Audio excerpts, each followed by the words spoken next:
Welcome back to the program. Let's get to our political panel, and joining me is former Liberal Senator, Principal of Zed Advisory, now Zed Seselja, and former Labor Advisor, now with Premier State, Darren Barnett. Gentlemen, great to see you both. Zed, first of all to you, the Committee on the Voice to Parliament initially weren't going to hear from Tony Abbott, which surprised me. They came to their senses. They did hear from him, regardless of whether you agree with him or not. Former Prime Ministers, at the very least, deserve to have their voice when it comes to things like that.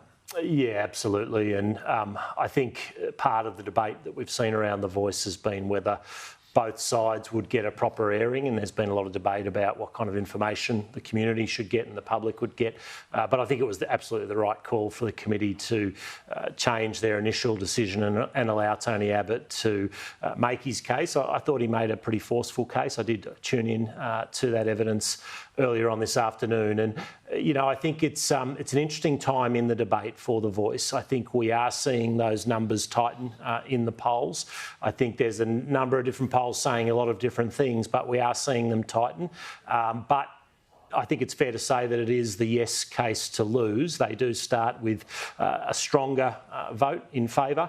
I was really interested with the initial ads of both sides. The yes case seems to shy away from the details. The no case through Jacinta Price really making a bit of an emotional case about how the voice might divide one Australian from another, even within families. So I thought the no case ad was the more compelling of the two to start with, but long way to go, and those polls are tightening. But as I say, I think yes is in front at the moment. Yep, Darren Barnett, that was certainly, there was an optimism there from Noel Pearson. He said he's looking forward to the day of the referendum, probably October, it looks like the most likely date. Darren, what's your sense of it, where the momentum is right now?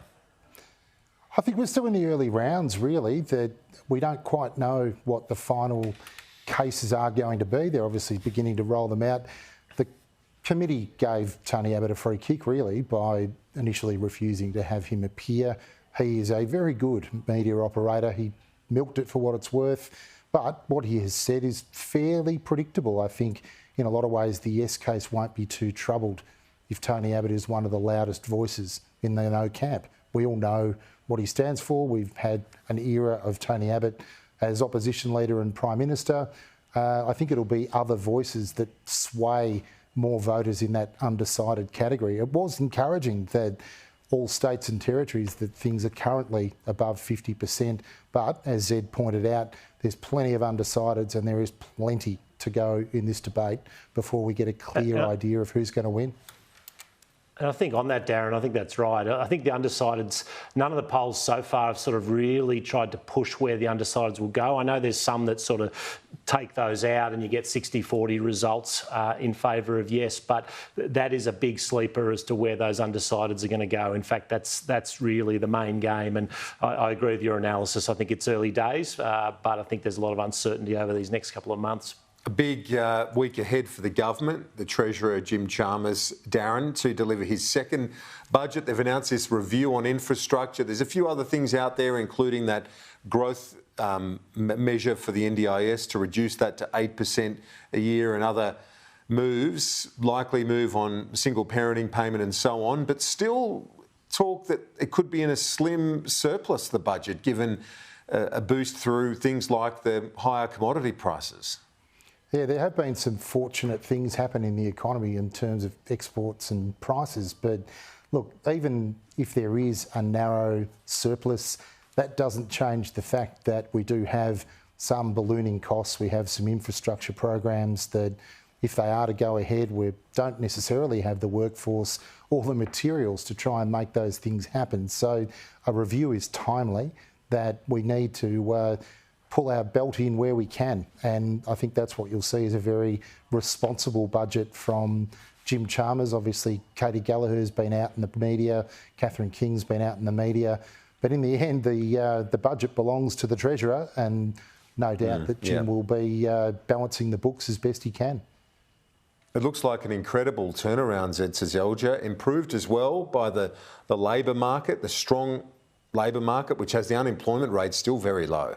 Yeah, I think what we've seen, if you look at the trajectory of the deficits over the last decade or so, we did see over those first couple of terms of the coalition government, the budget sort of brought back into rough balance, and then we saw the big blowouts, of course, during COVID. And now what we're seeing is the budget's come back. The government's also benefiting, the budget is benefiting. Obviously, those commodity prices is a big driver. But inflation, obviously, higher inflation actually can be good for budgets, ironically, because what we see is wages will chase some of that inflation, and so you have people going into higher tax brackets and the like as well. So there's a number of factors there, but you would expect it to be pretty close to balance again. I think that's a good opportunity for the government. It's a good opportunity for the country as we look at what are undoubted challenges with some of the big spending programs due to continue to grow over the coming years, most particularly the NDIS. The government has had this very long honeymoon, coming up to a year in office. For the opposition leader, a tough time, the loss of the Aston by-election, Zed. For Peter Dutton, it's an important week for him too next week.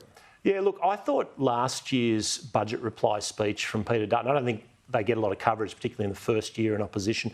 But I thought it was actually an outstanding speech, telling a bit of his story and what he stands for. And I would hope that we would see more of that next week. Obviously, Angus Taylor and Peter Dutton both have a big role in responding to the budget. But the leader of the opposition, it's a chance for him to be defining himself a bit. I think he's made a very steady start. I think he's unified the team and stabilised the team.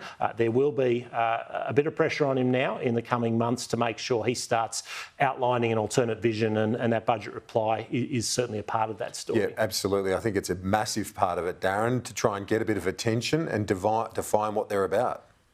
It's difficult. That being in opposition is difficult in year one, year two, when the government's still popular.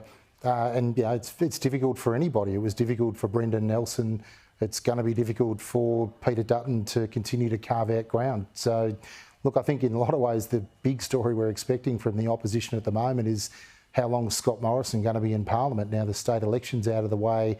Mark Speakman is settling in as the opposition leader here in New South Wales. I think the question's going to be, when will Mr Morrison go, and when will that date be for the next by-election? And that will be the next big litmus test for Peter Dutton.